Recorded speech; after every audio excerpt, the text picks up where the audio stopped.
आपको आपके कर्मों का परिणाम भोगना ही होगा।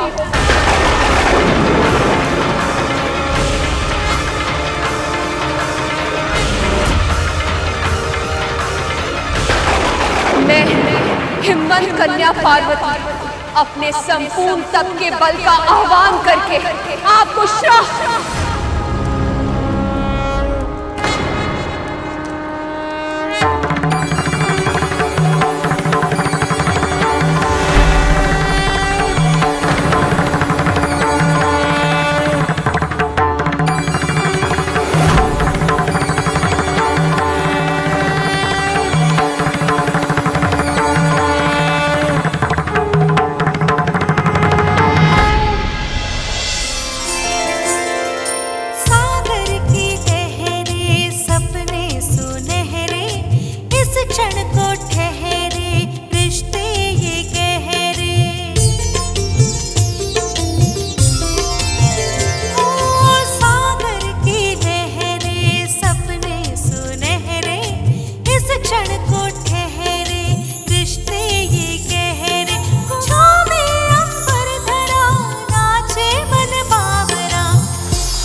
समय अवश्य लगा, पर ये मिलन होकर ही रहा।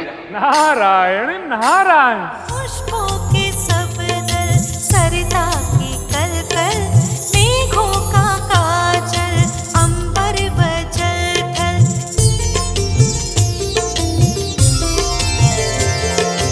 पुष्पों के सब दल, सरिता की कलकल, मेघों का काजल, अंबर व जल थल। तारे सुनहरे अलहड़। देखिए तो देवराज, वृक्ष और वनस्पतियां सभी छूटते हुए माँ पार्वती और महादेव का अभिवादन कर रहे हैं। मोर, कोयल, सभी पशु पक्षी ऐसे चहक रहे हैं कि जैसे मानो पूरे संसार को उनके मिलन की शुभ सूचना दे रहे हो। आपकी तपस्या सफल हुई देवी। हमारा मिलन विधि का विधान था और आपके कर्मों से ऐसा संभव हो सका।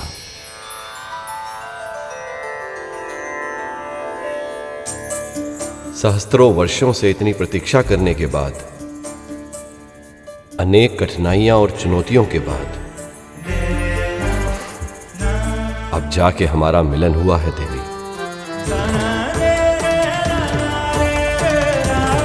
आइए इसे आगे बढ़ाएं। चलिए विवाह रचाएं।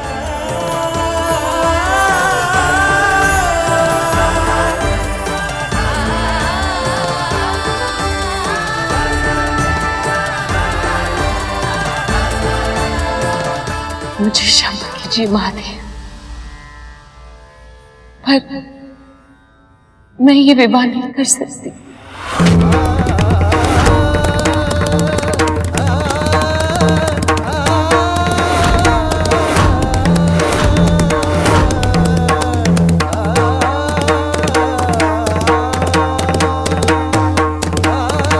अब कौन सी बाधा खड़ी हो गई? माँ पार्वती मना क्यों कर रही हैं?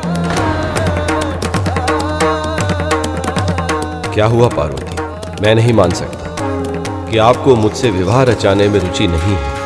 सत्य तो ये है महादेव कि आपको पाने के लिए मैंने घनघोर तपस्या की है। आपको पति के रूप में प्राप्त करना ही मेरे जीवन का लक्ष्य है। पर मैं ये नहीं भूल सकती कि आपकी प्रिय होने के साथ साथ मैं अपने माता पिता की पुत्री भी हूँ। विवाह से पूर्व मायके की लाज रखना मेरा धर्म है। मुझसे विवाह के लिए आपको मेरे माता पिता से अनुमति लेनी होगी महादेव।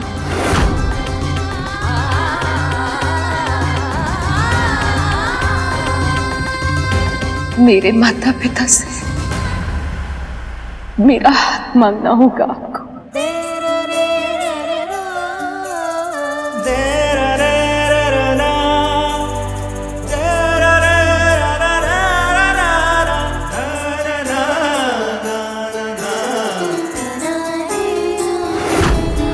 विवाह के लिए देवी पार्वती की ये विशेष मांग सुनकर महादेव और अन्य देवी देवता सब सोच में पड़ गए। परंपरा के अनुसार कन्या के पिता से वर के माता पिता हाथ मांगने जाते हैं, पर महादेव वो तो स्वयंभू है, अनादि अंतहीन। ना तो कोई उनकी माता है, ना पिता, ना कुल, ना गोत्र, ना परिवार। वो तो इन सब से परे है, इन सब से पूर्व है वो, अजन्मे, आदि योगी। ऐसे में किसी को समझ नहीं आ रहा कि महादेव की ओर से महाराज हिमवंत के पास विवाह का प्रस्ताव लेकर कौन जाएगा। और तब महादेव ने गुरु वशिष्ठ और उनकी पत्नी देवी अरुंधति का आवाहन किया। हे ऋषियों में अग्रगण महर्षि वशिष्ठ, देवी अरुंधति, हम सब आपके दर्शन के प्रार्थी हैं। कृपया हमारी विनती स्वीकार करें।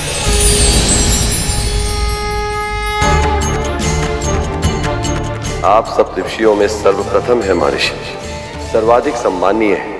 त्रेता युग में जब मेरे आराध्य श्री राम जन्म लेंगे तो आप उनके भी गुरु बनेंगे। और गुरु की महिमा तो इतनी अधिक होती है कि यदि भगवान और गुरु एक ही स्थान पर हो तो गुरु का वंदन भगवान से भी पहले किया जाता है। इसीलिए जिस महत्वपूर्ण दायित्व को निभाने का निवेदन करने के लिए मैंने आपका आह्वान किया है, उसके लिए आपसे अधिक उपयुक्त इस ब्रह्मांड में और कोई नहीं है। महर्षि, देवी, आप दोनों से अनुरोध है, यदि आप महाराज हिमवंत के पास उनकी कन्या पार्वती के लिए मेरे विवाह का प्रस्ताव लेकर जाना स्वीकार करें तो आप दोनों का बहुत उपकार होगा। उपकार? उपकार का तो प्रश्न ही नहीं उठता महादेव। ये तो हमारे लिए सम्मान और गौरव की बात है। हम प्रस्ताव लेके अवश्य जाएंगे।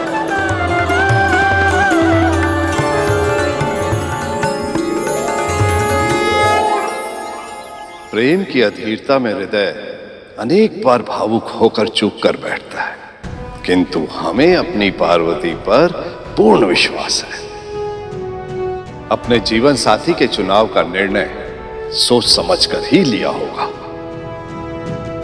इसलिए मुनिवर, हमारा यह मानना है कि अब इस विवाह में और विलंब नहीं होना चाहिए।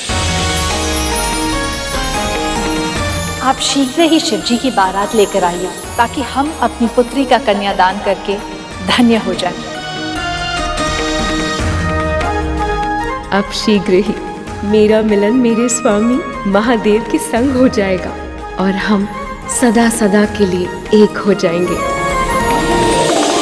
महादेव, ब्रह्मदेव, नारायण और सभी देवता, आप सबको बहुत बहुत बधाई। अब शीघ्र ही ये विवाह संपन्न होगा और फिर उसका जन्म होगा जो इस सृष्टि का उद्धार करेगा।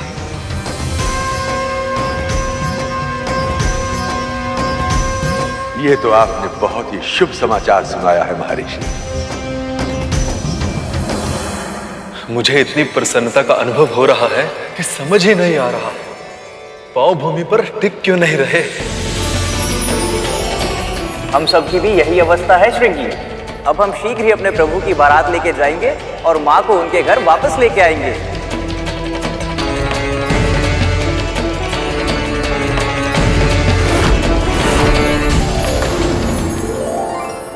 महर्षि, इस प्रसन्नता के अवसर पर आपके मस्तिष्क पर चिंता की रेखा। महादेव, यदि मेरे वश में होता मैं ये बात कदापि न कहता। क्या बात है? प्रसन्नता का यह अवसर संकट के बादल साथ लेकर आया।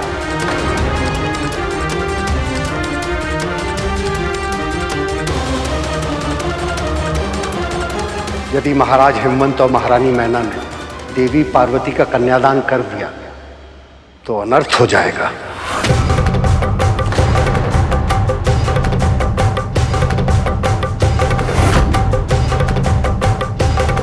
पर महर्षि, आप ऐसा क्यों कह रहे हैं?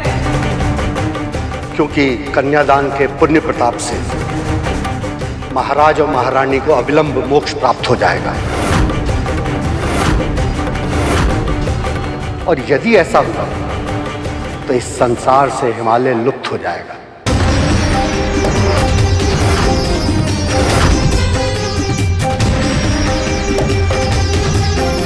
वो हिमालय जो सारी सृष्टि की तप भूमि है,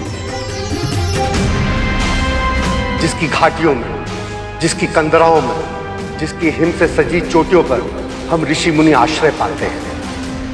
यदि वही हिमालय लुप्त हो गया तो हम ऋषि मुनि साधना कहां करेंगे महादेव?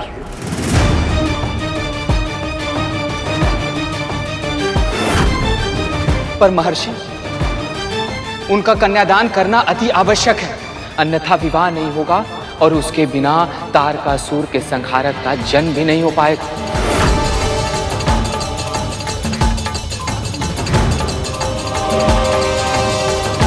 यदि कन्यादान करते समय कन्या के माता पिता के मन में संशय आ जाए तो उन्हें पूर्ण लाभ नहीं प्राप्त होगा।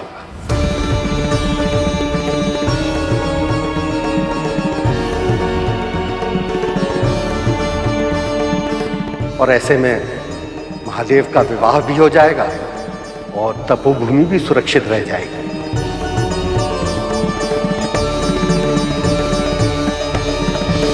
पर यह संशय उनके मन में आएगा कैसे महर्षि?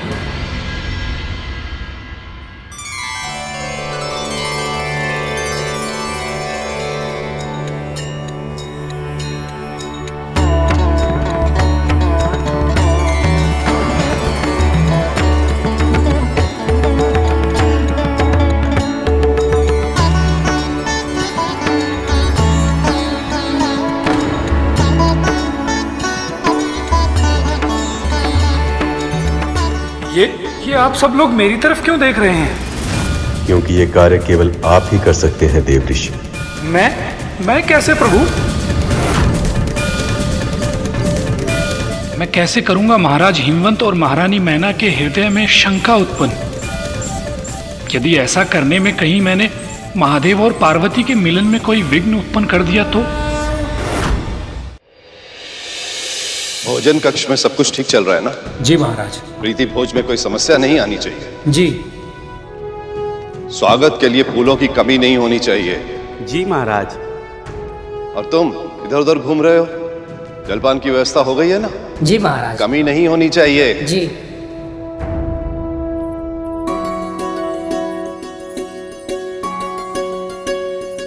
संसार के सबसे उत्तम श्रेणी के रेशमी वस्त्र और आभूषणों को तैयार रखो।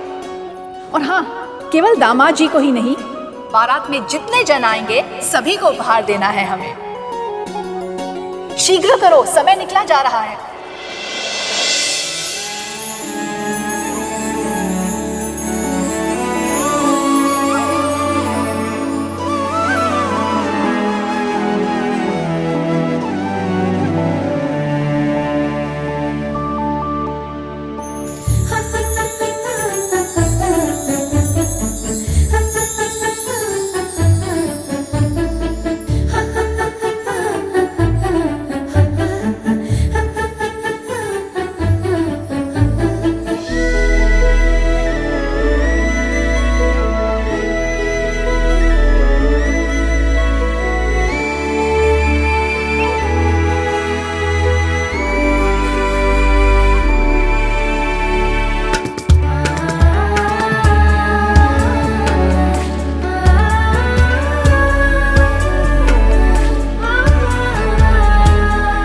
सखी, महादेव आपको देख के तो सारी सद्बुद्ध भूल ही जाएंगे। सद्बुद्ध की बात ही नहीं है जया, आनंद तो तब आएगा जब महादेव चैतन्य अवस्था में ये स्वीकार कर ले कि संसार की सर्वश्रेष्ठ सुंदरी हमारी देवी पार्वती है।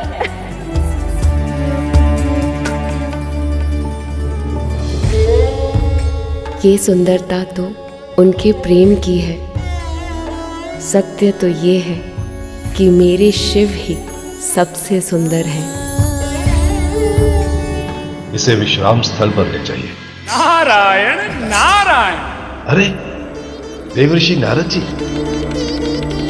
पधारिए देवर्षि, आपका बहुत बहुत स्वागत है। आप ही के कारण ये संबंध हो पा रहा है, वरना मेरी पुत्री उस योगी की तपस्या क्यों करती? और तपस्या ना करती तो अपने प्रेम तक, अपने पति तक पहुंचने का मार्ग कैसे मिलता उसे? सत्य देवर्षि, आपकी इस कृपा से धन्य हो गए हैं हम। नारायण नारायण। वैसे ये बात तो सत्य कही देवी आपने। भला इस संसार में शिव के समान दिव्य और कौन हो सकता है? आप दोनों जब शिव को देखेंगे तभी ये जान पाएंगे कि आपका दामाद कैसा है। आपके इस कथन से मेरे भीतर उत्सुकता जागृत हो रही है देवर्षि। मैंने शिवजी को कभी देखा नहीं, बस पार्वती के मुख से उनके बारे में सुना है। वो कैसे हैं देवर्षि? उनके सुदर्शन रूप का वर्णन तो मैं भी नहीं कर सकता। वैसे बारात निकल चुकी है, कुछ ही समय में यहाँ आ जाएगी। आप स्वयं ही देख लीजिएगा। आपका दामाद, आपकी पुत्री का जीवन साथी कितना अनोखा है, कितना अद्भुत है, कितना दिव्य है। इनके हृदय में शंका तो उत्पन्न कर दी है मैंने। देखते हैं इसका परिणाम क्या होगा। मेरी पुत्री ने जिसे अपना वर चुना है, अवश्य ही वो अति रूपवान होगा। साज सज्जा से सुशोभित होकर जब वो मेरी पुत्री से विवाह करने आएंगे तो समस्त सृष्टि उनके सौंदर्य को निहारती रह जाएगी।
मुझे उस क्षण की प्रतीक्षा है प्रभु, जब आप यहाँ शीघ्र ही बारात लेकर पहुँचेंगे। मैं भी उस क्षण की प्रतीक्षा आतुरता से कर रहा हूँ प्रिय, जब हम सदा सदा के लिए एक हो जाएंगे। आप दोनों जब शिव को देखेंगे तभी ये जान पाएंगे कि आपका दामाद कैसा है। महर्षि नारद के वैसे कहने का क्या आशय था? मैंने तो शिव को कभी नहीं देखा। क्या वो हमारी पुत्री के लिए एक योग्य वर हैं?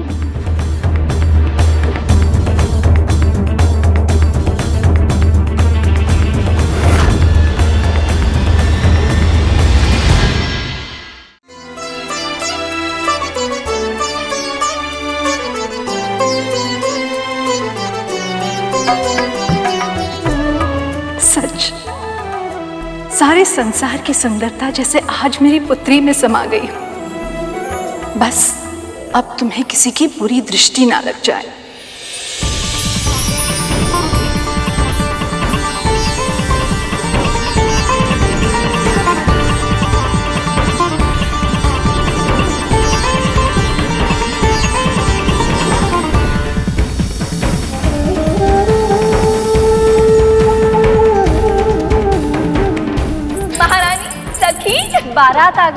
बारात आ गई सखी।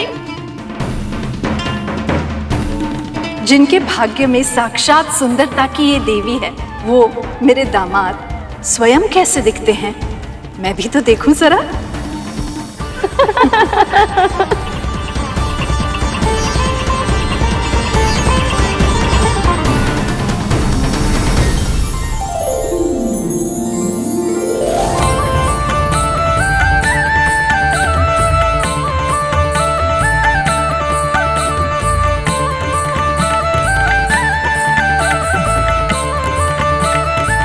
आइए आइए महारानी, मैं आपकी ही प्रतीक्षा कर रहा था।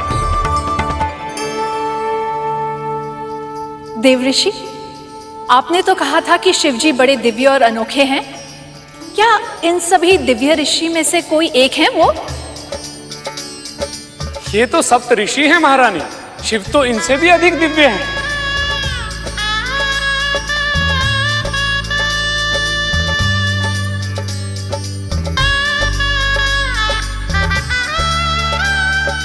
क्या वो है शिवजी? नहीं नहीं महारानी, ये तो संसार के संचालक प्रभु श्री नारायण हैं। मेरे प्रभु नारायण नारायण।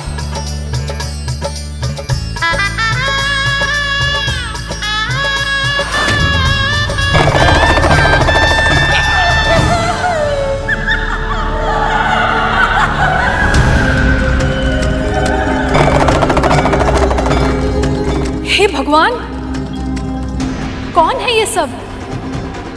ये तो शिव के गण हैं महारानी।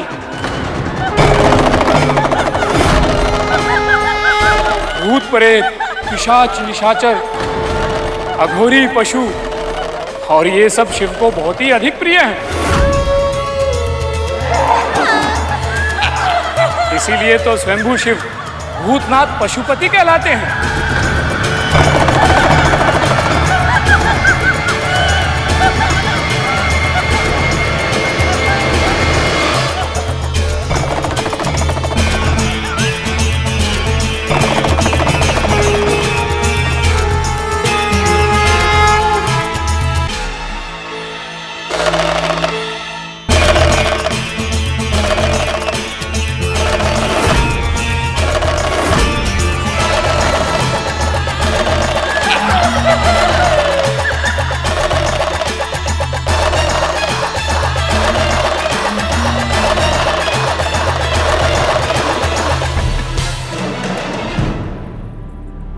नारायण नारायण। अब की बार आपने सही पहचाना है महारानी, यही है देवों के देव महादेव, यही है शिव आपके दामाद।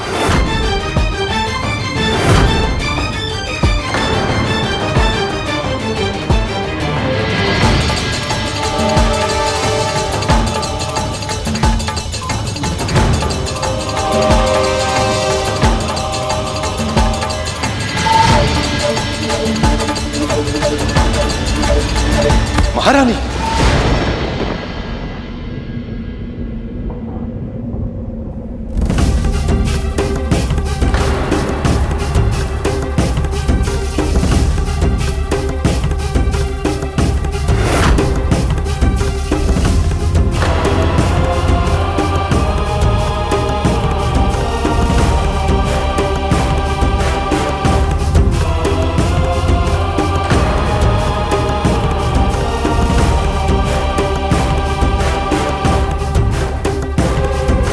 महादेव को देखकर महारानी मैना मूर्छित हो गई, साथ ही ये बारात भी रुक गई है।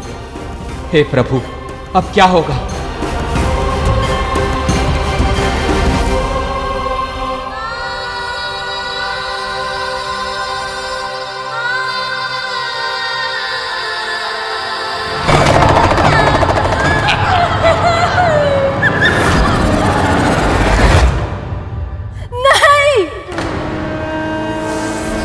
होने नहीं दे सकती।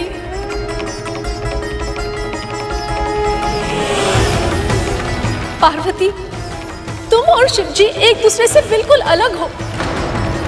उनका रहन सहन, जीने का ढंग, उनका स्वभाव, सब कुछ तुमसे भिन्न है पुत्री। मैंने महारानी के मन में संशय तो उत्पन्न कर दिया, किंतु कहीं ये शंका इस विवाह में विघ्न का कारण ना बन जाए। विवाह के बाद ऐसे ससुराल में तुम्हारे लिए रह पाना संभव कैसे हो पाएगा?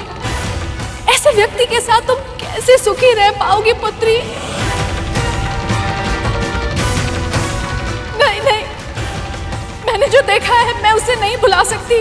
मैं ये विवाह नहीं होने दे सकती। माँ, माँ, माँ, मैं आपकी चिंता समझती हूँ, पर मेरे लिए शिव और उनका हर रूप सच्चा है, सुंदर है, वो बहुत पवित्र है माँ, बहुत दूर है दिखावे से। आप जानते हैं ऐश्वर्य और वैभव उनके दास हैं, पर फिर भी साधारण जीवन जीते हैं। वो अपनी सारी इच्छाएं त्याग चुके हैं, अपनी इंद्रियों पर विजय प्राप्त कर चुके हैं। उनकी जीवन संगिनी बनकर जीवन के पथ पर उनके साथ चलना मेरे लिए सौभाग्य की बात होगी माँ। ये तुम क्या कह रही हो पार्वती? मेरी बात को समझ क्यों नहीं रही हो? आप ही समझाइए ना इसे। यदि ना समझे ना तो कुछ भी करके किसी भी तरीके से इस विवाह को रोक दीजिए। पर मैं शिव से प्रेम करती हूँ माँ।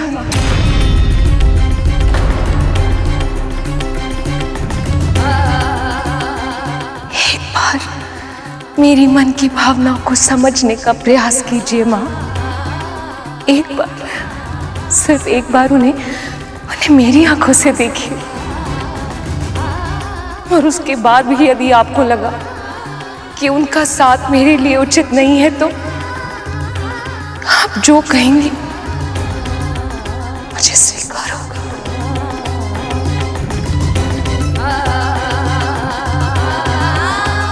हे महादेव, मेरी माँ आपके स्वरूप के दर्शन करने में असमर्थ है, इसीलिए मेरी विनती स्वीकार कीजिए। आंखों को हर्षित करने वाला, मन को सुख देने वाला कामेश्वर रूप धारण कीजिए प्रभु।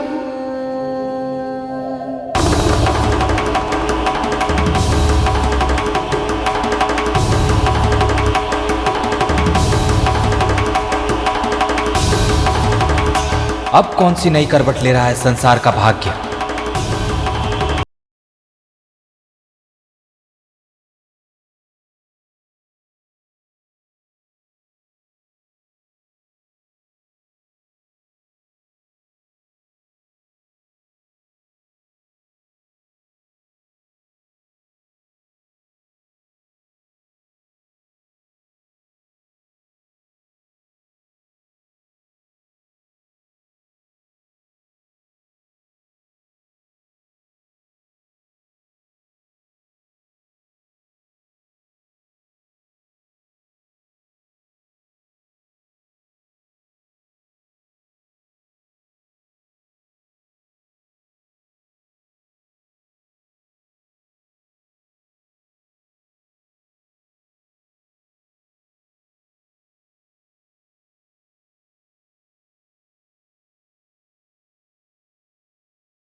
महादेव ने अपना कामेश्वर रूप धारण कर सबको उत्साहित कर दिया था। बहुत ही भव्य, तेज, अलौकिक शिव।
महादेव के उस अति मनमोहक, अति दर्शनीय मुख देखने के बाद उनका स्वागत हुआ।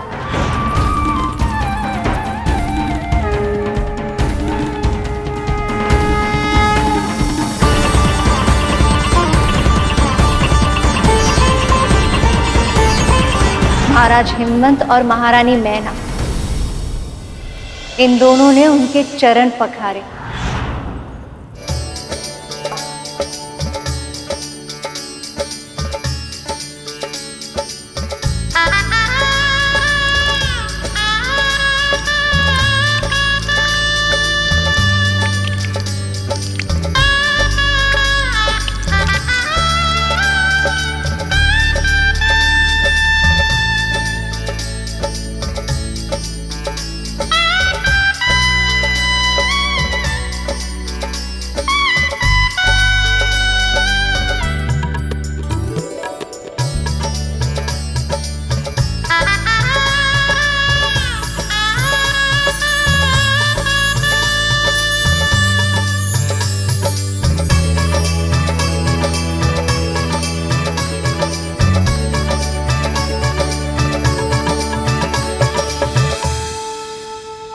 वर वधू एक दूसरे को वरमाला पहनाइए।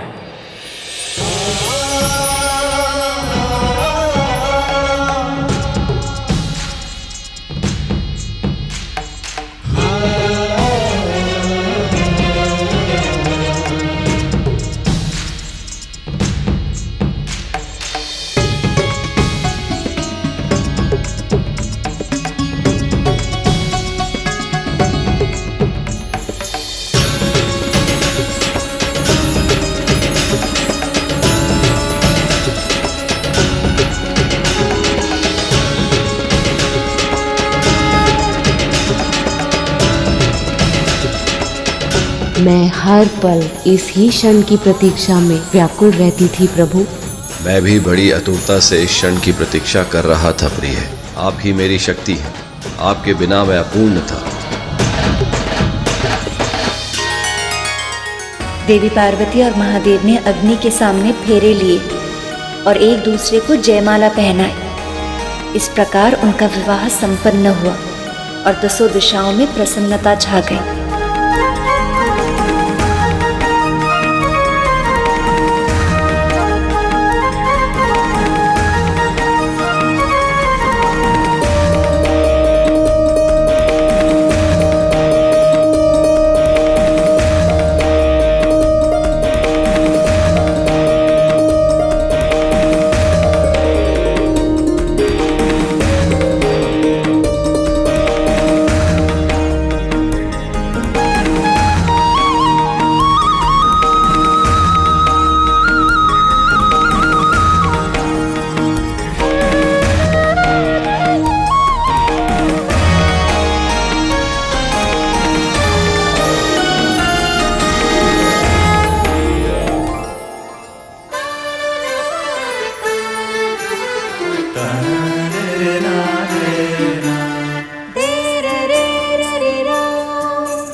मेरी माँ की इच्छाओं का मान रखकर आपने मेरी भी इच्छाओं का मान रखा।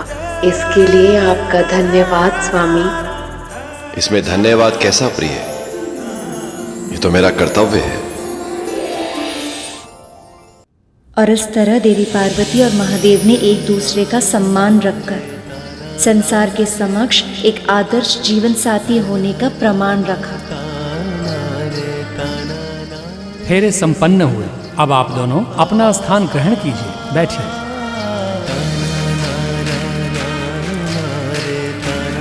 कन्यादान के लिए वधू के माता पिता आगे आए।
ये किस चिंतन में आ गए हैं महाराज और महारानी?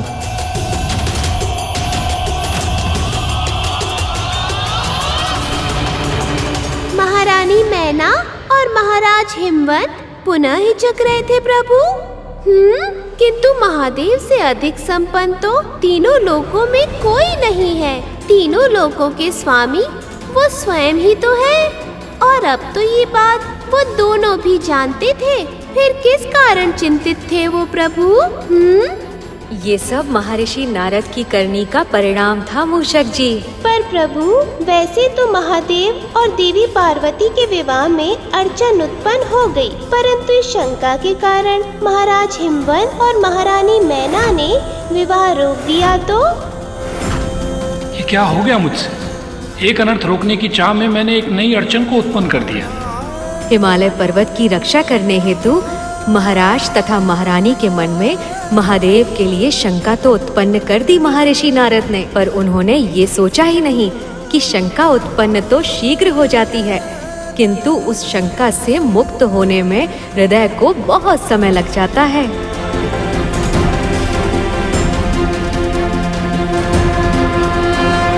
तारकासुर ऋषियों से अपनी पूजा करा करा के दिन प्रतिदिन और भी ज्यादा शक्तिशाली होता जा रहा है।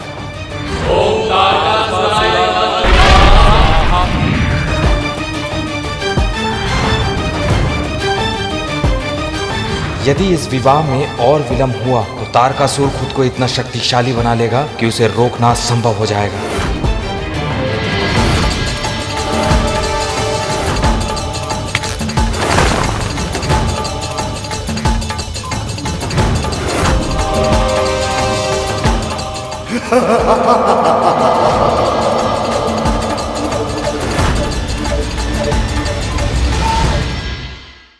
अपनी पुत्री पार्वती का हाथ शिव को सौंपने से पहले दोनों पति पत्नी के मन में शिव की पुरानी छवि उभर आई, पर उस कामेश्वर रूप का दर्शन करके दोनों ने अपने मन को शांत किया और फिर संशय के साथ कन्यादान किया।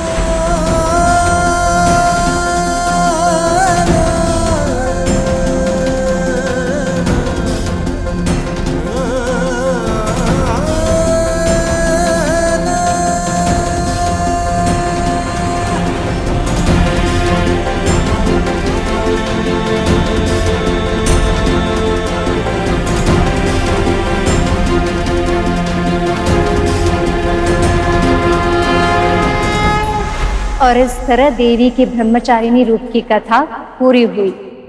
पार्वती को तपस्या के प्रभाव से महादेव मिले और उनका विवाह हुआ। देवी ब्रह्मचारिणी की पूजा करने वाले भक्त जीवन में सुख का आनंद लेते हैं और फिर मोक्ष को प्राप्त होते हैं। इस कथा का सार यही है कि जिसका मन जीवन की कठिन परिस्थितियों में भी अपने लक्ष्य से नहीं भटकता, उसे सफलता अवश्य मिलती। ये कथा सुनकर मेरे मन में ये विश्वास जागृत हो गया है कि हमारा पुत्र भी अवश्य ही लौट आएगा, और वो भी अति शीघ्र।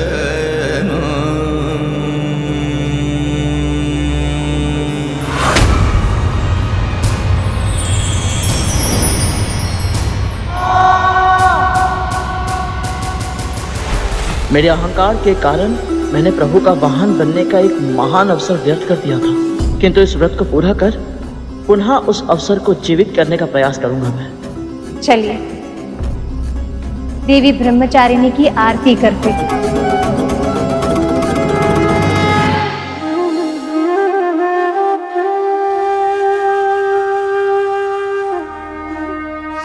अपने संकल्प पर अडिग रहकर तुमने दूसरे दिन का व्रत भी पूरा कर लिया है।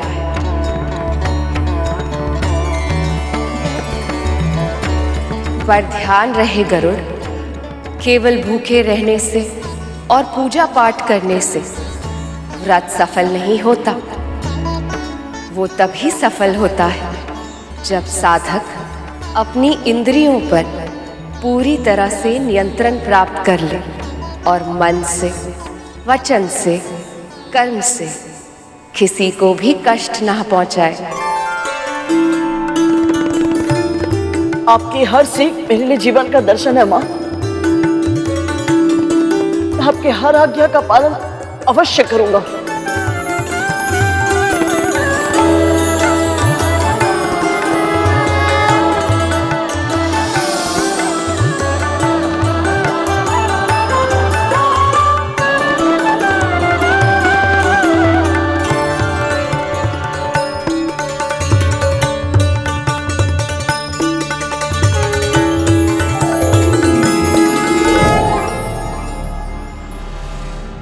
क्या हुआ श्रीमान?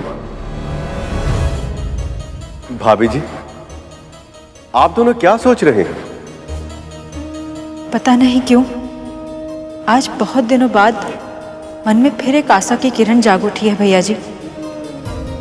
क्या ऐसा संभव है कि माँ भगवती हमारी भूख क्षमा करके हमारा खोया हुआ पुत्र हमें वापस लौटा दे?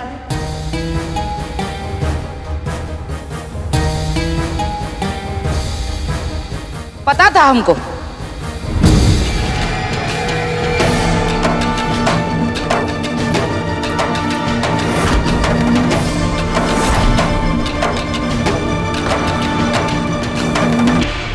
ये विचित्र स्त्री कौन है प्रभु, जो कथा के मध्य में विघ्न की तरह आ गई? मूषक जी यही तो है जिसने शास्त्री जी के जीवन में विष घोला है, किंतु इन्हें ये ज्ञात नहीं है कि इस बार इनका सामना मेरे मामा श्री प्रभु विष्णु और मामी श्री महालक्ष्मी से हुआ है। अब क्या करेगी ये और क्या करेंगे मामा श्री, ये देखने में बहुत आनंद आएगा। दीदी आप?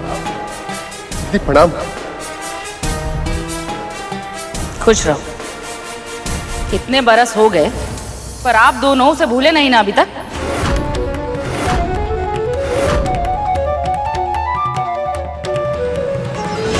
अब जैसे ही हमें पता लगा कि आप दोनों के घर में कथा हो रही है, हम तो चौंक गए। अब हमें तो यही ना लगता था कि पुत्र के जाने के बाद आप दोनों का जीवन जैसे एक नीरस हो गया हो।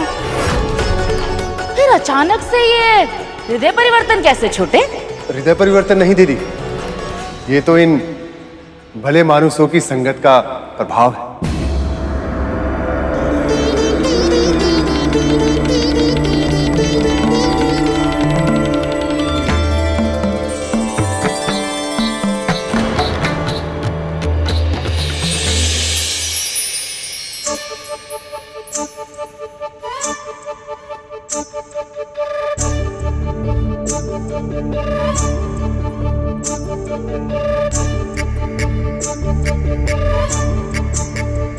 अरे प्रभु, ये स्त्री तो विचित्र ही है। अब ये ऐसे क्या विचित्र संकेत कर रही है? वो मामी श्री को उनके पांव छूने का संकेत कर रही है। क्या उनके पांव, जिनके समक्ष समस्त संसार नतमस्तक होता है? विनाश काले विपरीत बुद्धि। अरे शिष्टाचार नहीं है क्या? चरण छूइए बहू।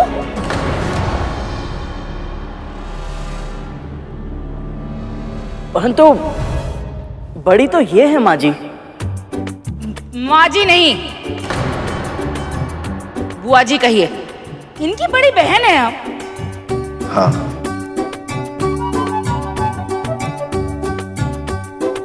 बड़ी तो ये लग नहीं रही है। आयु क्या होगी आपकी भला? आपकी जितनी होगी। वास्तविकता तो ये कि जो सदैव प्रसन्न रहते हैं उनकी आयु का पता नहीं चलता।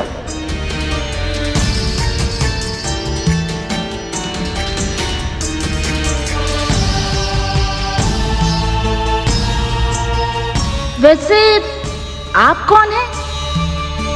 अब पहचानेंगे कैसे? परिचय तो दिए नहीं ना आप।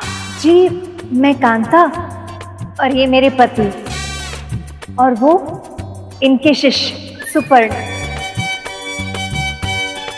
हम सब ने यहाँ तीर्थ के लिए आए। हाँ दीदी। और कहाँ से आए हैं आप लोग? केदारनाथ से।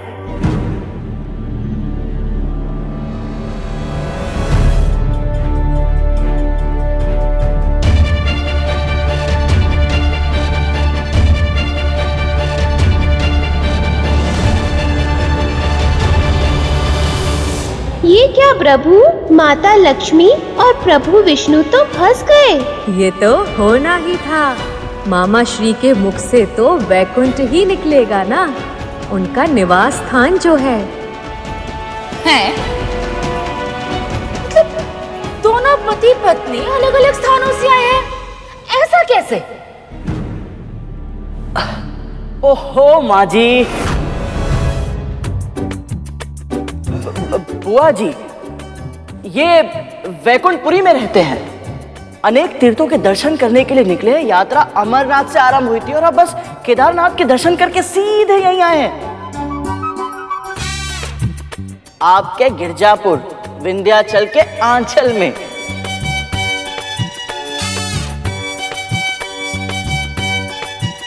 इनका तीर्थ यात्रा करना उचित भी है, आयु जो हो गई है। किंतु आप तो युवक हैं, आप इनके साथ क्यों भटक रहे हैं? अरे विवाह कीजिए, घर गृहस्थी बसाइए। आप सही कह रही है बुआ जी, परंतु मैं अपना पूरा जीवन हरि की भक्ति में समर्पित करना चाहता हूँ।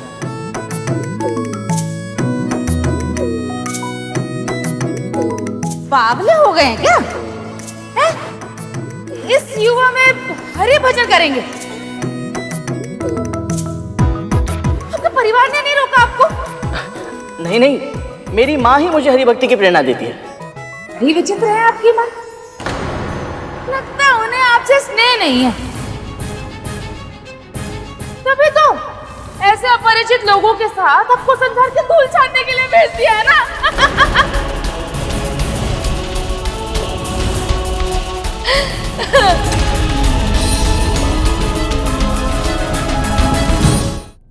दीदी, आप भी आते ही क्या प्रश्नोत्तर में लग गई? अभी अभी घर में इतनी अच्छी कथा संपन्न हुई है। आप प्रणाम कीजिए और भोग ग्रहण कीजिए। ये बहन जी इतना अच्छा भोग बनाती हैं जैसे अमृत हो। मैं अभी भोग ले आई।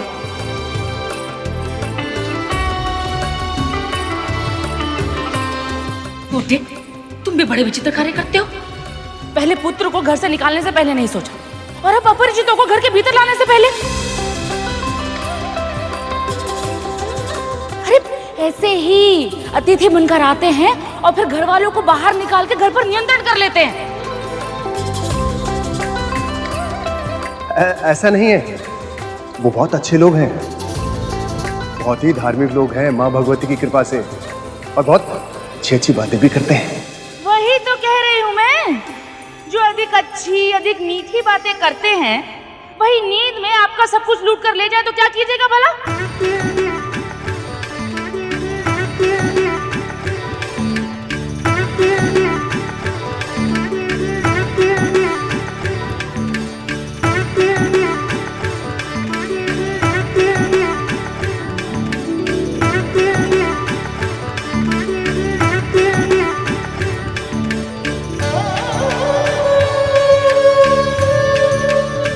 भोग तो सचमुच बहुत अच्छा बनाई है ये। अब तो जब तक ये सब चले नहीं जाते हम यही रहेंगे, इनके हाथ के बने व्यंजन भी खाएंगे और दृष्टि भी रखेंगे इन पर। बहन जी, अब हम चलते हैं। आइए।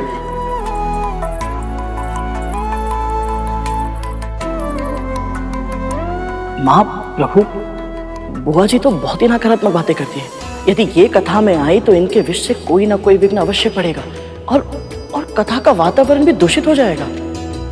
यही तो तुम्हारे संकल्प की परीक्षा है गुरु। इस संसार में व्रत करना इसलिए इतना कठिन है क्योंकि यहाँ तरह तरह के व्यक्ति होते हैं और वो तरह तरह की कठिनाई उत्पन्न करते हैं। जितने व्यक्ति किसी अच्छे कार्य में साथ देते हैं उससे कई अधिक व्यक्ति उसमें बाधा उत्पन्न करते हैं। इसलिए गुरु, तुम्हें तुम्हारी संकल्प शक्ति को दृढ़ करना होगा और सारी चुनौतियों को पार करके अपनी लक्ष्य को प्राप्त करना होगा।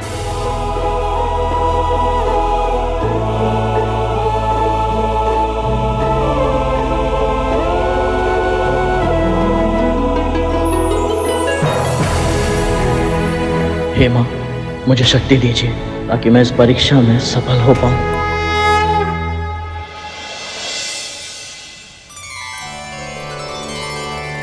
जय माँ भगवती, जय माँ विंध्यवासिनी, जय माँ भगवती। वो बुआ जी नहीं आई आज? जी, वो कल की कथा के बाद तनिक थक गई थी, तो आज विश्राम कर रही थी। हम आज की कथा प्रारंभ करें माँ भगवती की कृपा से। तो अब वो नहीं आएंगी। चलो भला टली। वैसे आज प्रभु विष्णु और माता लक्ष्मी कौन सी कथा सुनाने वाले हैं प्रभु? वही जिनके आगमन से जीवन में अलौकिक ऊर्जा का अनुभव होता है।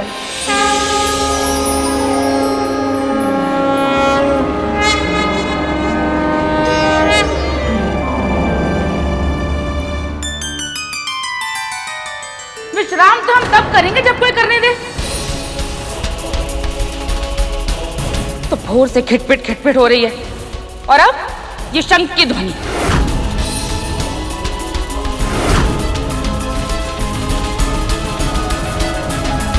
प्रभु, बुआ जी को तो किसी भी वस्तु या व्यक्ति से प्रसन्नता ही नहीं, ऊपर से किसी को भी अपमानित करने का कोई अवसर नहीं छोड़ती। सत्य कहा मूषक जी आपने। हम लोगों से या स्थान से पीछा छुड़ा सकते हैं, किंतु अपने कर्मों से नहीं। बुआ जी को भी उनके कर्मों का फल अवश्य मिलेगा। कीजिए, आराम कीजिए। अब उपवास तो हम रख नहीं पाएंगे, तो कथा अवश्य सुनेंगे। जी।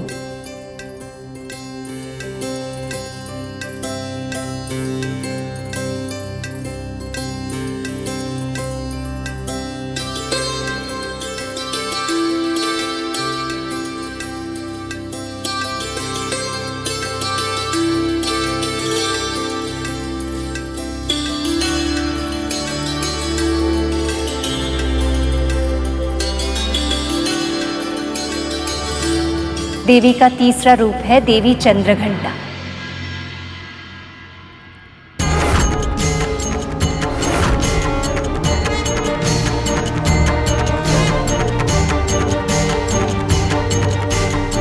नवरात्रि के तीसरे दिन इनकी पूजा की जाती है। इनकी पूजा करने वाले भक्त को इस मायावी संसार में रहकर भी अलौकिक वस्तुएं दिखाई देती, अलौकिक ध्वनि सुनाई पड़ती है।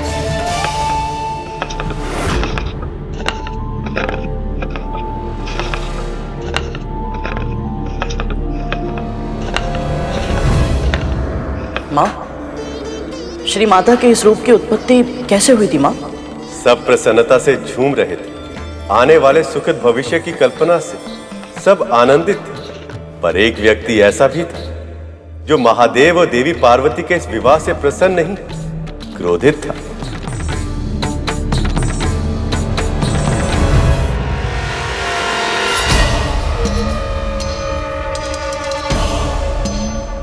महादेव शिव और मां पार्वती की। महादेव शिव और मां पार्वती की। महादेव शिव और मां पार्वती की। महादेव शिव और मां पार्वती की। महादेव शिव और मां पार्वती की। महादेव शिव और मां पार्वती की। ये कैसी ध्वनि है? ये हो क्या रहा है? असुरराज, जो कन्या शिव की तपस्या कर रही थी उसने तपस्या पूरी कर ली असुरराज, और शिव ने भी उसके साथ विवाह कर लिया। ये हमारे लिए संकट का संकेत है असुरराज। आज विवाह हो गया है, कल पुत्र भी हो सकता है। नहीं होगा, मैं होना ही नहीं दूंगा। भले ही उन दोनों का विवाह हो गया हो, परंतु उनका मिलन अधूरा ही रहेगा।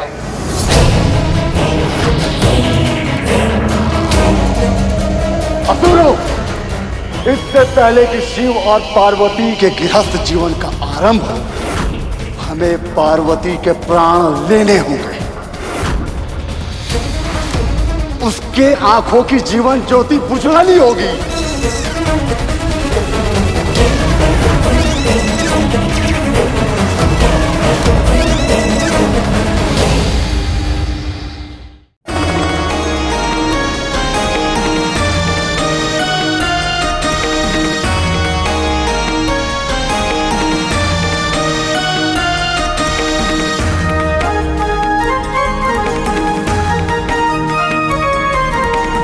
अरे देवतागण, आप लोग रुक क्यों गए?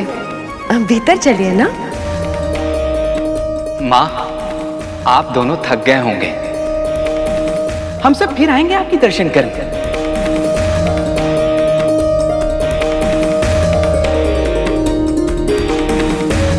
देवराज इंद्र अपने कर्तव्य से विमुख नहीं रह सकते। अवश्य ही इन्हें कोई आवश्यक कार्य होगा।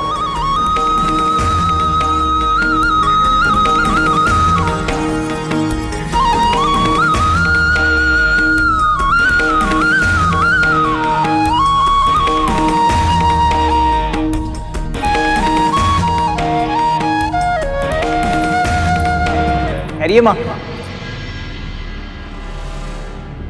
आपके प्रवेश से पहले हमें तैयारी करनी होगी।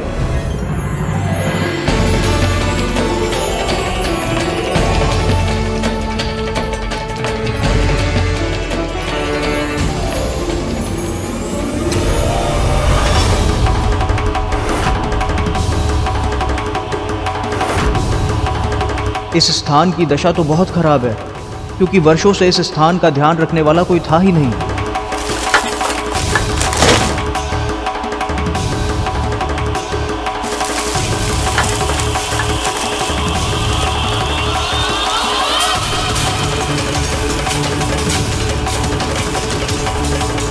अरे माँ की आरती।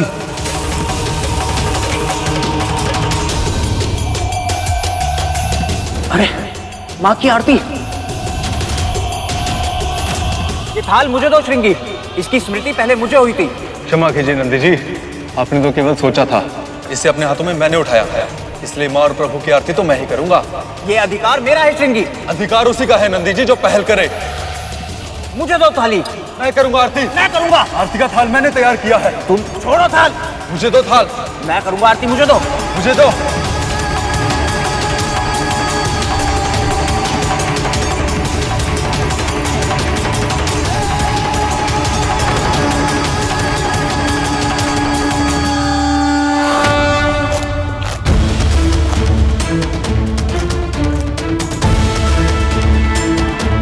बस करो।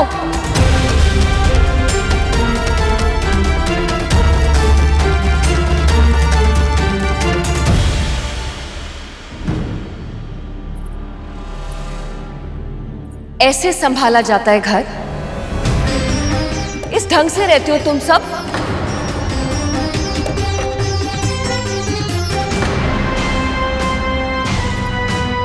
ये क्या है? बिना पका हुआ भोजन खाना अच्छा नहीं होता, पता है ना? कम से कम इतना तो पता होगा कि स्वच्छता में ही ईश्वरत्व का माध्यम है।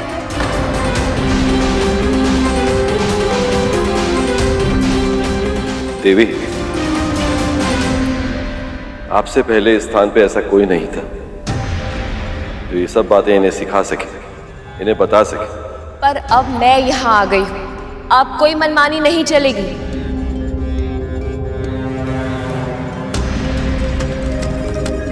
अब मैं कुछ नियम बनाऊंगी और उन नियमों का सभी को पालन करना होगा, समझ गए? आपको भी।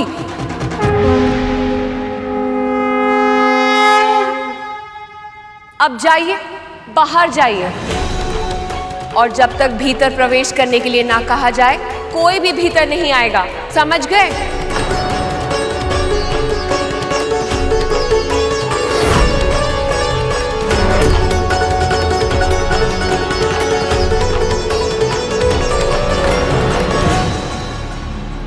अरे जाइए।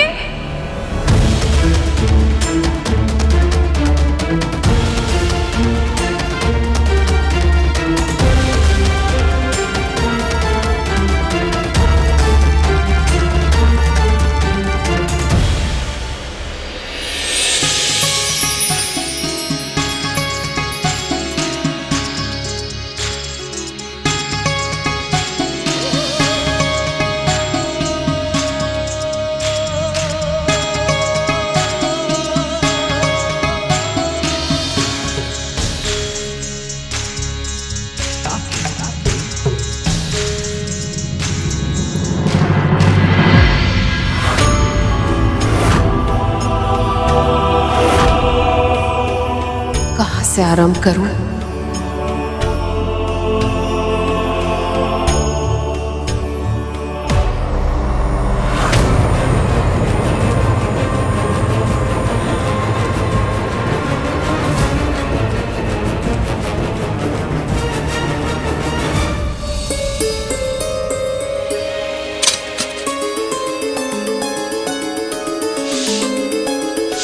घर केवल दीवारों और छत से घिरा कोई स्पंदहीन स्थान नहीं होता।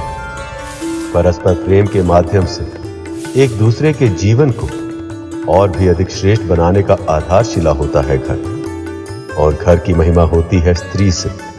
वही घर का प्राण होती है, वही जीवन का आधार होती है। नियमों की दीवारों में बांधकर वो निवासियों को महत्व सिखाती है।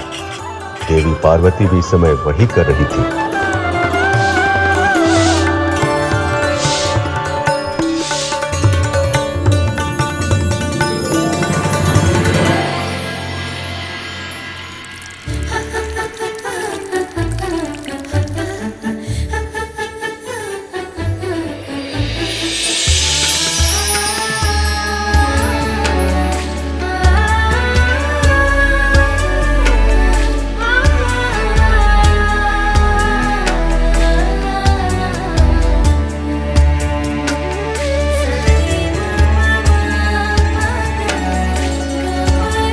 एक और देवी पार्वती अपने घर को संवारने में लगी थी, तो दूसरी ओर तारकासुर के भेजे हुए असुर बहुत ही तीव्र गति से कैलाश की ओर बढ़ रहे थे। चलो असुरों, वो स्त्री जिससे महादेव ने विवाह किया है वो कैलाश में ही होगी। आज उसका अंत करके महाराज तारकासुर को प्रसन्न कर देंगे हम।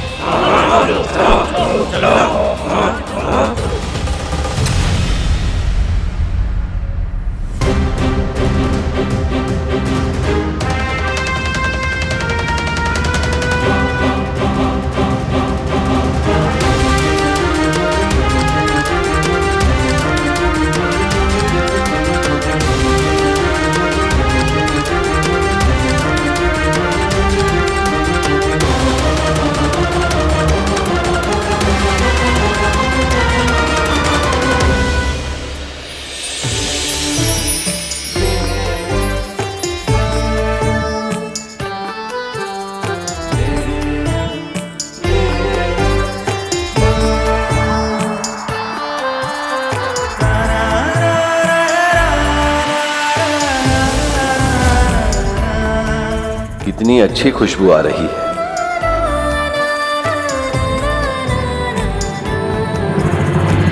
कब जाएंगे हम भीतर? मैं भी यही सोच रहा हूँ श्रृंगी। माँ को इतना समय क्यों लग रहा है?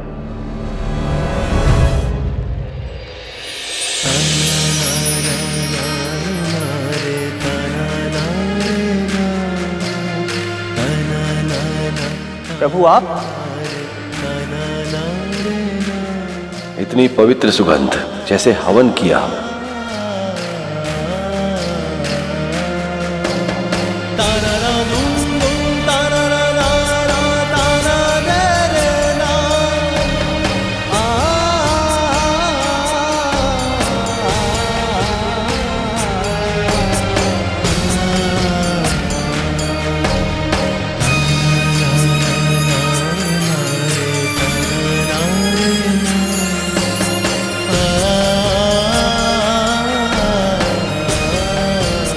श्रृंगी, लगता है वो स्थान हमारे लिए है।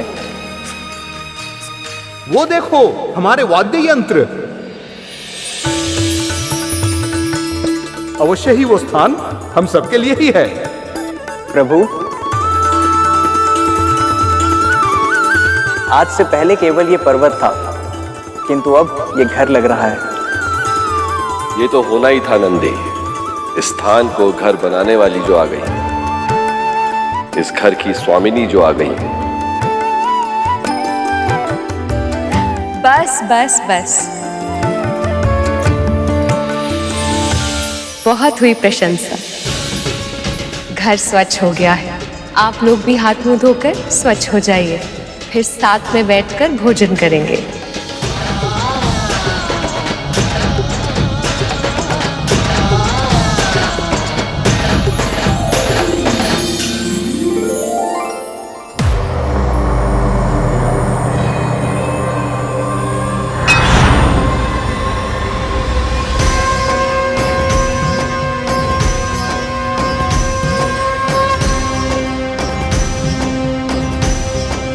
ये भोग स्वीकार कीजिए स्वामी।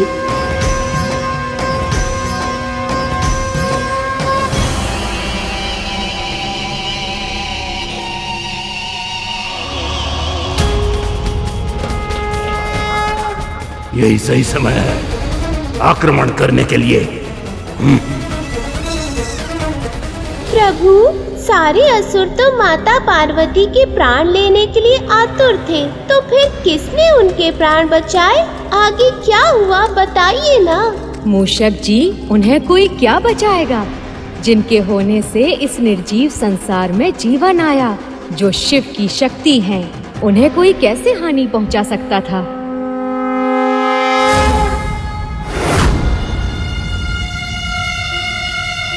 ऐसा क्यों लग रहा है जैसे मेरे गुरु पर कोई संकट आने वाला है।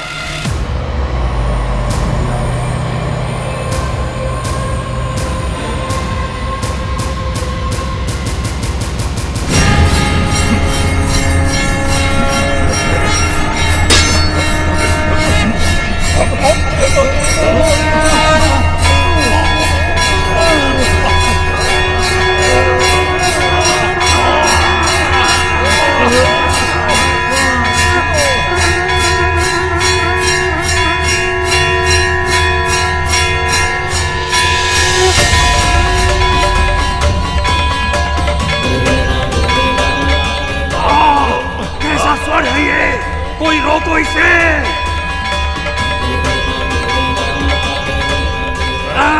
कैसी शक्ति है ये, बिना अस्त्र शस्त्र के ही।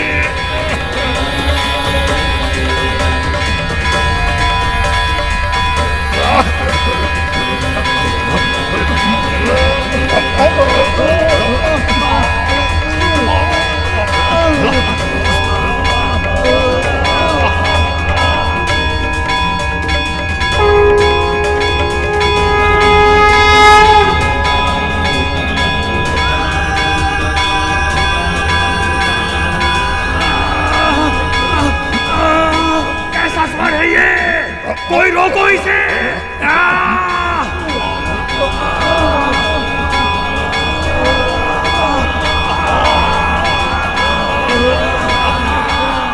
इस लीला से देवी पार्वती ने सृष्टि के समक्ष स्त्री शक्ति का एक नया उदाहरण रखा।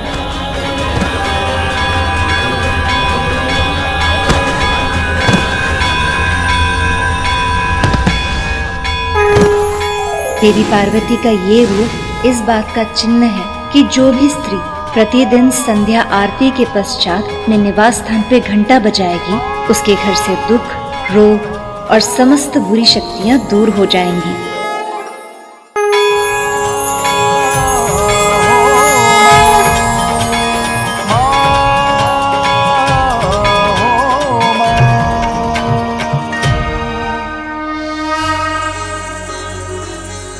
अद्भुत पार्वती, आपके इस घंटे की ध्वनि से संपूर्ण वातावरण में एक अलग सी ऊर्जा उत्पन्न हो गई है। ऐसा प्रतीत होता है जैसे सब कुछ पहले से भी शुद्ध हो गया।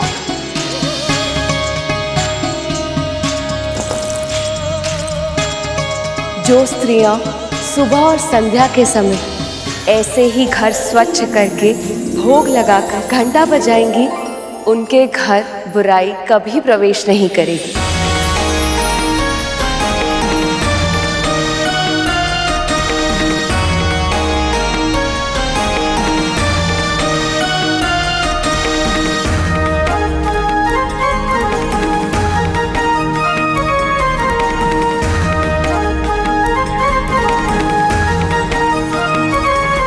आरंभ करो।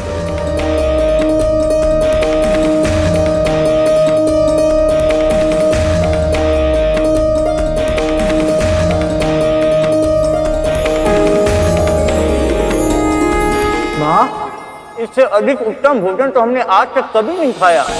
हाँ माँ, आज पोषण हमारे तन को नहीं, हमारी आत्माओं को मिल रहा है। और इस प्रकार से माँ के इस रूप को जो नाम मिला है वो है चंद्रघंटा। श्री माता का ये रूप परम कल्याणकारी और शांतिदायक है। इनका ध्यान करने वाले साधक को पृथ्वी लोक में सुख और परलोक में सद्गति प्राप्त होती है। जिस प्रकार देवी पार्वती ने अपने घर को सजाया था, संवारा था, वैसे ही अपने घर का ध्यान रखना हर स्त्री का दायित्व है। जो स्त्री नित्य कर्मों के साथ साथ विशेष अवसरों पर किए जाने वाले विशेष कर्मों के साथ अपने परिवार का ध्यान रखती है, उस स्त्री के घर में सुख और समृद्धि का वास होता है। पर जो स्त्री अपने घर का त्याग करती है, अपने दायित्व से उदासीन होकर दूसरों के घर में ताक झांक करे, अपने वचनों और कर्मों से नकारात्मकता फैलाती है, वो स्त्री न केवल अपने लिए बल्कि अपने पूरे परिवार के लिए अनिष्ट का आमंत्रण देती है। कथा देवी की और वचन अपने। आप क्या कहना चाह रही हैं मैं अच्छे से समझती हूँ।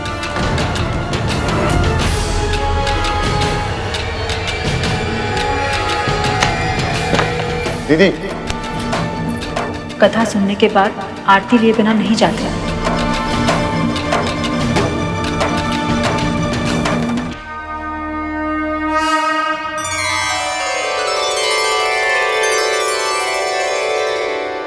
मैं आप सभी से प्रसन्न हूं। गरुड़, विष्णु का वाहन बनने के लिए तुम्हारे व्यवहार में वीरता के साथ साथ सौम्यता और विनम्रता का होना भी आवश्यक है। मैं तुम्हें वरदान देती हूँ, इन सभी गुणों का तुम में समावेश हो। आपका बहुत बहुत आभार। धन्यवाद माँ।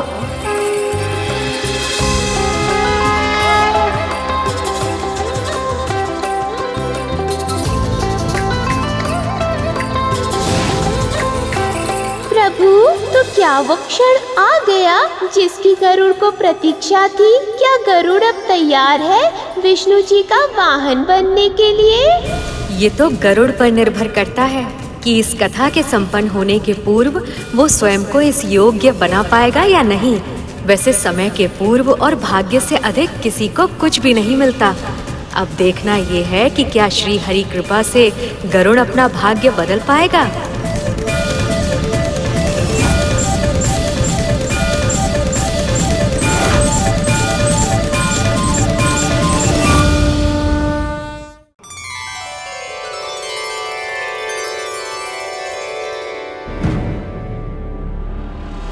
क्या हुआ श्रीमान?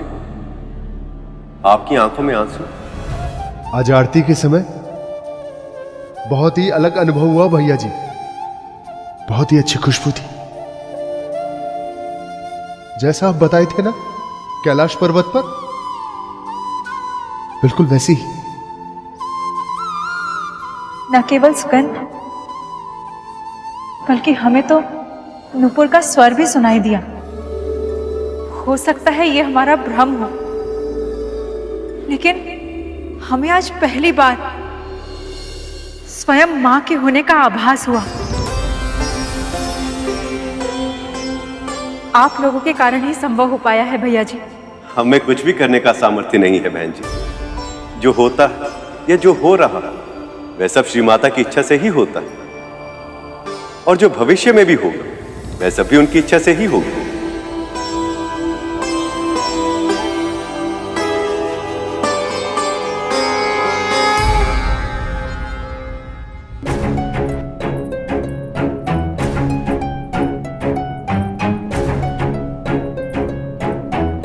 बहुत हुआ भैया, अब आप उन तीनों से छुट्टी पाइए। ऐसा क्यों कहिए जीजी?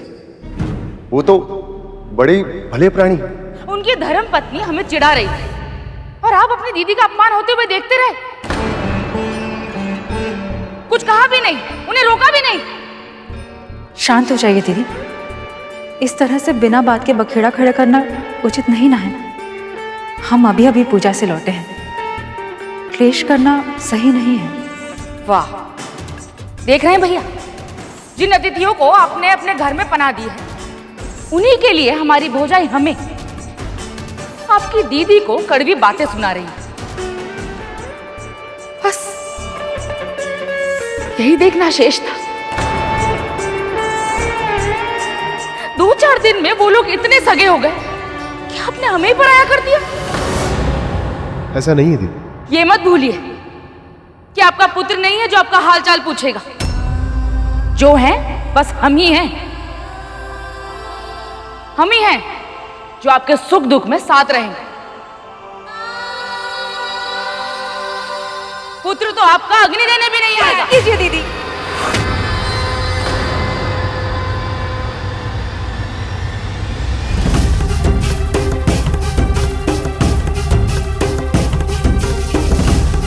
आप जाइए यहां से।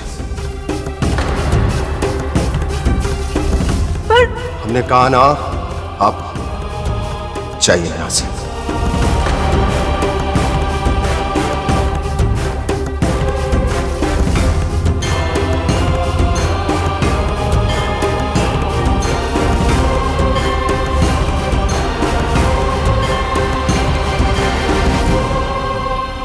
आपको जब तक यहां रहना है आप आनंद से रहिए दीदी, परंतु आपसे हाथ जोड़कर हमारी विनती कि हमारे पुत्र के बारे में कोई बात मत कीजिए।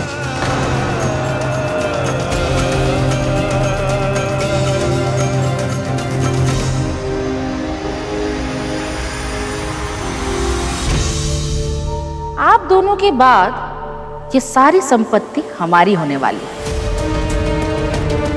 ऐसा पक्का प्रबंध करेंगे ना कि इसे हमसे कोई भी छीन नहीं पाएगा, कोई भी नहीं।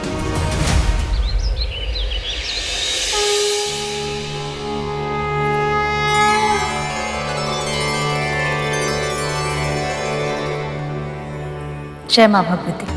आज तो आप दोनों समय से तनिक पहले ही आ गए। आप कथा ही इतनी अच्छी सुनाते हैं। आज प्रतीक्षा में कब शीघ्र उठ गए पता ही नहीं चला। आपसे कथा सुनते सुनते कुछ समय के लिए हम अपने सारे कष्ट, सारे दुख भूल जाते हैं। बहुत शांति मिलती है मन को। बहन, सब ठीक तो है? हाँ हाँ, सब ठीक ही है। आइए ना, कथा प्रारंभ करते हैं। वो आज ही नहीं आई आज। वो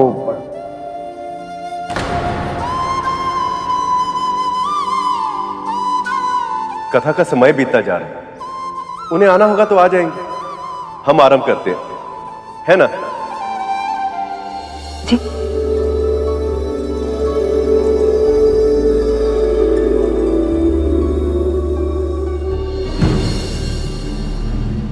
बहुत ही तीव्र भूख लगी है।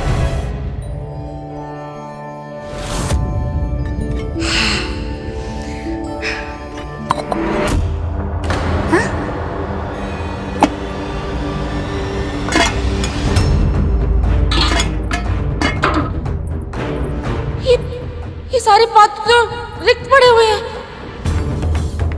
हमें लगा था कि ये दोनों कून अतिथियों के यहाँ सिर्फ कथा सुनने जाते हैं, पर अब लग रहा है कि इन्होंने व्रत भी करना आरंभ कर दिया है।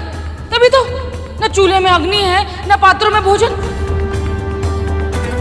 पर अब हम क्या करें?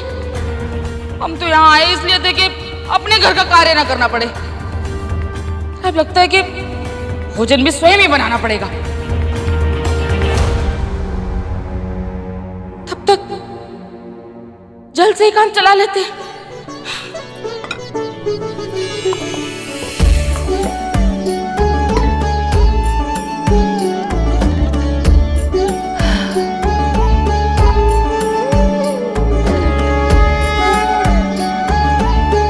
देवी पार्वती के कैलाश में आने के बाद सब कुछ बदल गया था। उनकी देख रेख में सब कुछ सुंदर और सुव्यवस्थित हो गया, जिसका जन्म इस सृष्टि के लिए अभूतपूर्व है।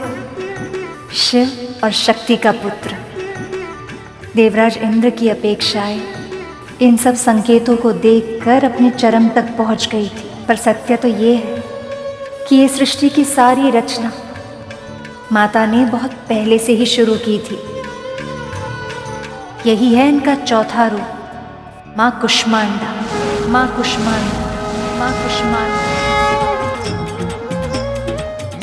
कहा जाता है कि जब चारों ओर अंधकार था, न सृष्टि का अस्तित्व था, न प्रकाश की कल्पना, तब इन्हीं माता ने अपने मुस्कान से सारी ब्रह्मांड की रचना की। इसीलिए इन्हें सृष्टि की आदि स्वरूपा या आदि शक्ति के नाम से भी जाना जाता है।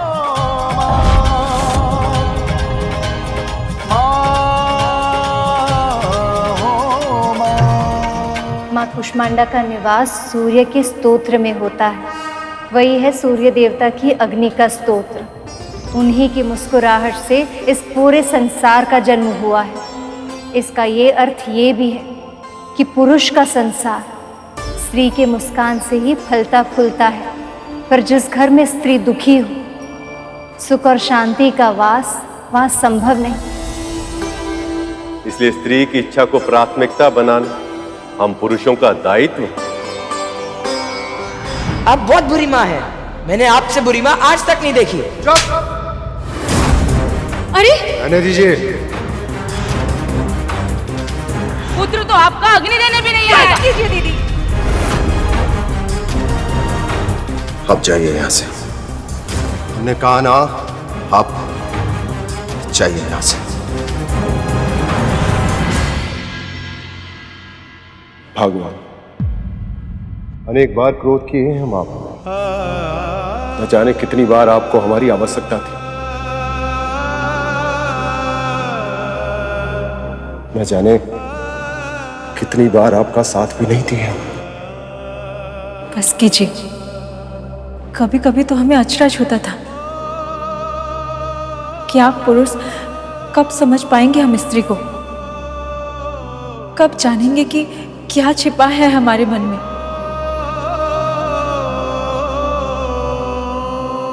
भले ही देर लग गई,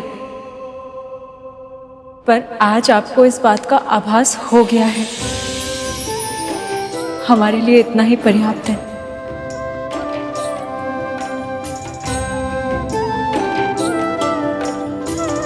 चलिए हम सब मिलकर माँ कुष्मांडा की आरती करते हैं।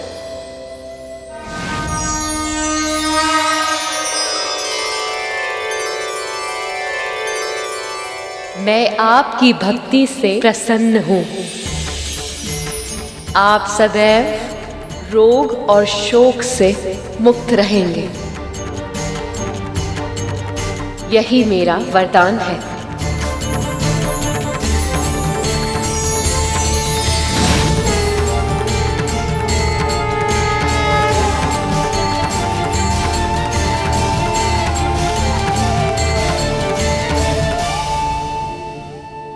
भगवान, हमें मां का स्वर सुनाई दिया। क्या आपको भी? पर यह कैसे संभव हो सकता है? क्या हमारे शोक से हमें मुक्ति मिल सकती है? हम भी इसी उलझन में हैं स्वामी। हम दोनों के दुख का कारण तो एक ही है, हमारे पुत्र का हमसे दूर होना।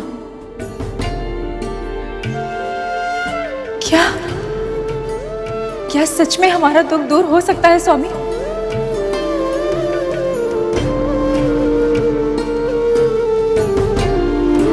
प्रभु, उन्हें माता के दर्शन नहीं हुए, पर उन्हें माता के होने का आभास तो हुआ। किंतु उन्हें ये कब ज्ञात होगा प्रभु कि उनके संबंध में खटास उनकी बहन के कारण है? उनके दुख कब दूर होंगे प्रभु? मूषक जी, उनका दुख दूर करने हेतु ही मामा श्री ने कथावाचन के लिए उनका निवास स्थान चुना। और जैसे जैसे उन्हें माता के भिन्न भिन्न दिव्य स्वरूप के बारे में ज्ञात होगा, वैसे वैसे उन्हें अपनी पीड़ा और समस्या का समाधान भी मिलता जाएगा। अब देखना ये है कि उन्हें अपनी समस्या के जड़ का भान कब होगा।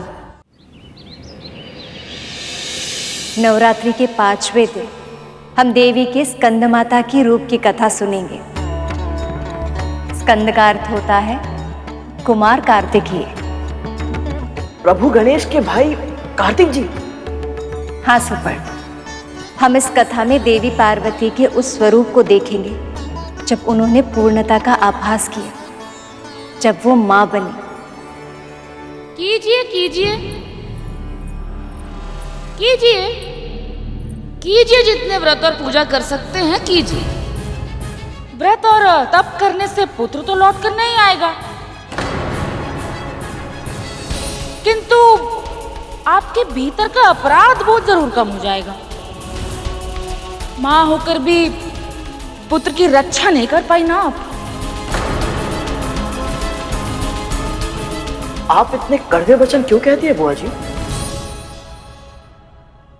ऐसा है बुआ के भतीजे जी कि हमने जो कहा अपनी भौजाई को कहा और अपने भाई के सामने कहा, तो आपने बीच में कुछ क्यों कहा? आप होते कौन हैं? क्या अधिकार बनता है आपका? आपके व्यक्तिगत विषय में हस्तक्षेप करने का अधिकार हम में से किसी को नहीं, पर मनुष्यता तो यही कहती है कि दुख में साथ दिया जाए, ताने नहीं। सेवक तो सेवक, अब स्वामी जी भी ज्ञान देने लगे। आपकी ये मीठी मीठी बातों में ना मेरे भाई भौजाई जरूर फंस सकते हैं, किंतु मैं चतुर, मैं आपकी बातों में नहीं आने वाली। सुपर्ण, ये व्रत का समय है, किसी के भड़काने पर क्रोधित होकर अपने व्रत को नहीं छोड़ना चाहिए।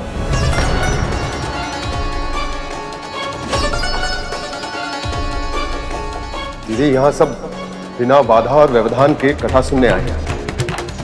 यदि आपको कथा सुननी है तो यहाँ ठहरिए, अन्यथा आप जाकर विश्राम करें।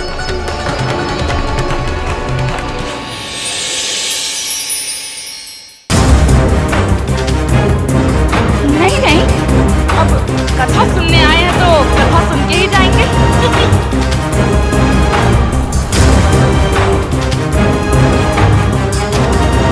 आरंभ करते मां भगवती की कृपा से।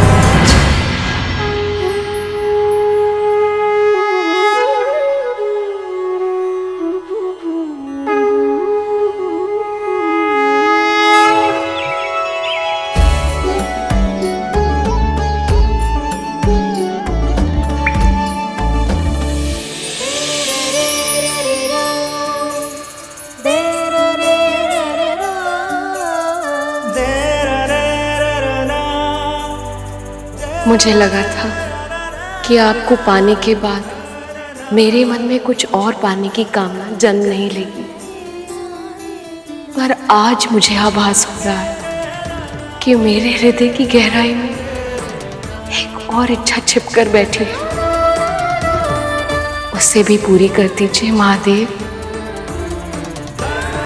मुझे पुत्रवती होने का वरदान दीजिए।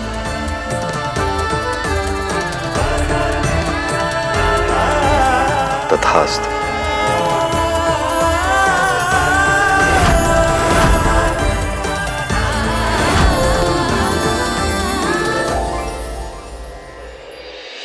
प्रभु, इसका अर्थ ये हुआ कि आपके ज्येष्ठ भ्राता कार्तिकेय की लीला भी इस कथा के साथ सुनने को मिलेगी। हाँ मूषक जी, मैं भी आपकी भांति अत्यधिक उत्सुक हूँ भ्राता कार्तिकेय की लीला को सुनने हेतु, किंतु उनके जन्म से सभी इतने प्रसन्न नहीं थे।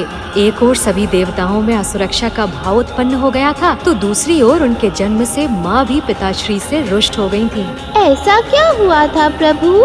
ये कथा जितनी सुखद है उतनी ही पीड़ादायक भी, विशेषकर माँ के लिए।